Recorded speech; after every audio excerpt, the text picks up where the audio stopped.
terrible stories for terrible people. The Cats of Ulthar by H.P. Lovecraft. It is said that in Ulthar, which lies beyond the river Sky, no man may kill a cat. And this I can verily believe as I gaze upon him who sitteth purring before the fire. For the cat is cryptic and close to strange things which men cannot see. He is the soul of antique Egyptus and bearer of tales from forgotten cities in Meroe and Ophir. He is the kin of the jungle's lords and heir to the secrets of hoary and sinister Africa. The Sphinx is his cousin, and he speaks her language, but he is more ancient than the Sphinx and remembers that which she hath forgotten. In Ulthar, before ever the burgesses forbade the killing of cats, there dwelt an old cotter and his wife, who delighted to trap and slay the cats of their neighbors. Why they did this I know not, save that many hate the voice of the cat in the night, and take it ill that cats should run stealthily about yards and gardens at twilight. But whatever the reason, this old man and woman took pleasure in trapping and slaying every cat which came near to their hovel, and from some of the sounds heard after dark, many villagers fancied that the manner of slaying was exceedingly peculiar.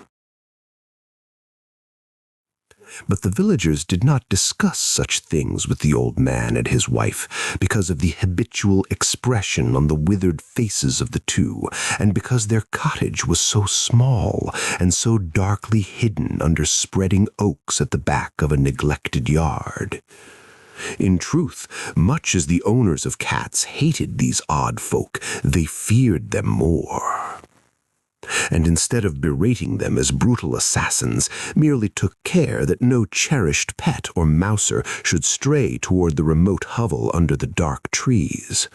When, through some unavoidable oversight, a cat was missed and sounds heard after dark, the loser would lament impotently, or console himself by thanking fate that it was not one of his children who had thus vanished.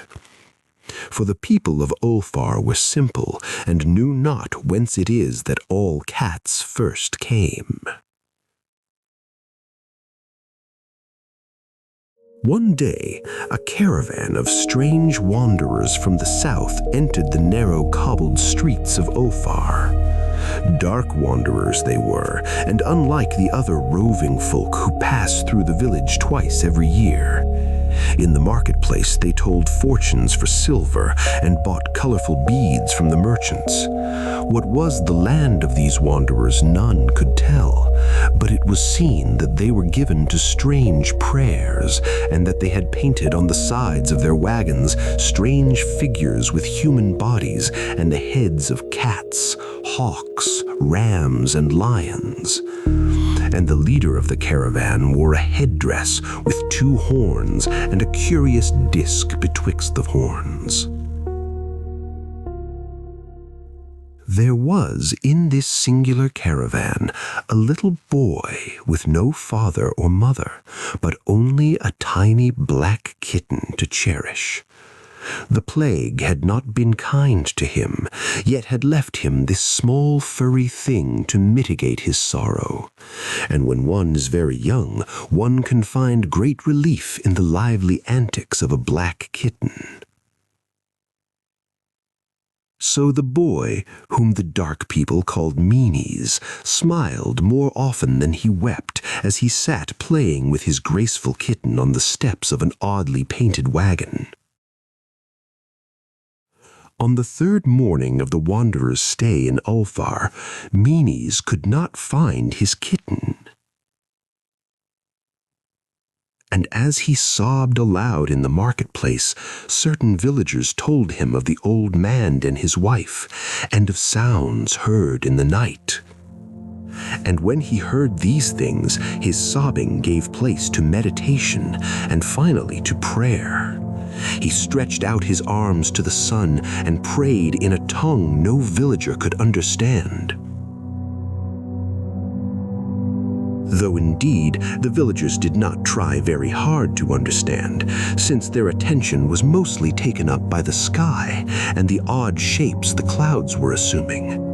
It was very peculiar, but as the little boy uttered his petition, there seemed to form overhead the shadowy, nebulous figures of exotic things, of hybrid creatures crowned with horn-flanked discs. Nature is full of such illusions to impress the imaginative. That night, the wanderers left Ulthar and were never seen again. And the householders were troubled when they noticed that in all the village there was not a cat to be found. From each hearth the familiar cat had vanished, large and small, black, gray, striped, yellow, and white.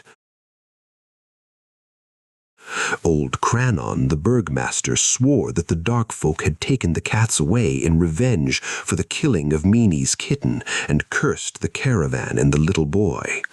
But Nith, the lean notary, declared that the old cotter and his wife were more likely persons to suspect, for their hatred of cats was notorious and increasingly bold.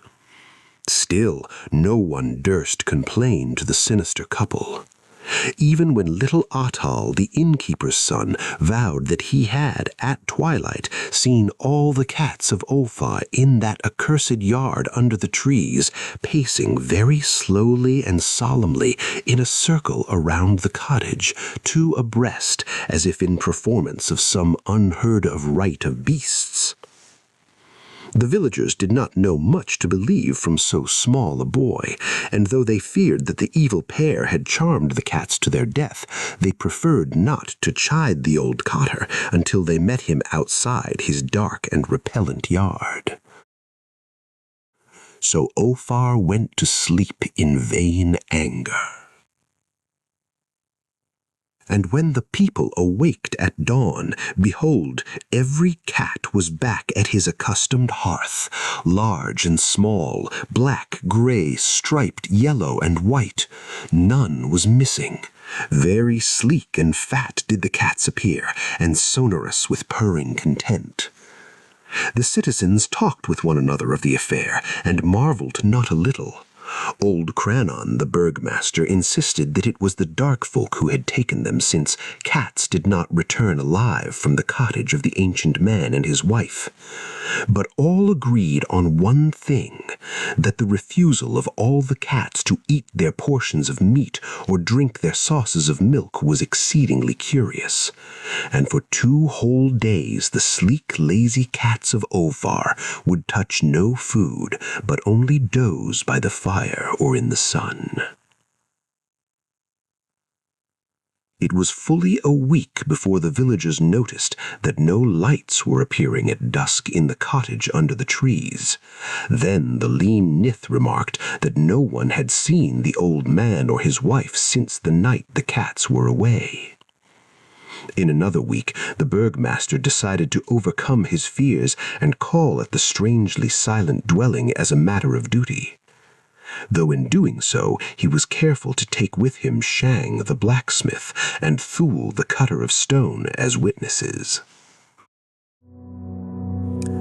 And when they had broken down the frail door, they found only this: 2 cleanly picked human skeletons on the earthen floor, and a number of singular beetles crawling in the shadowy corners.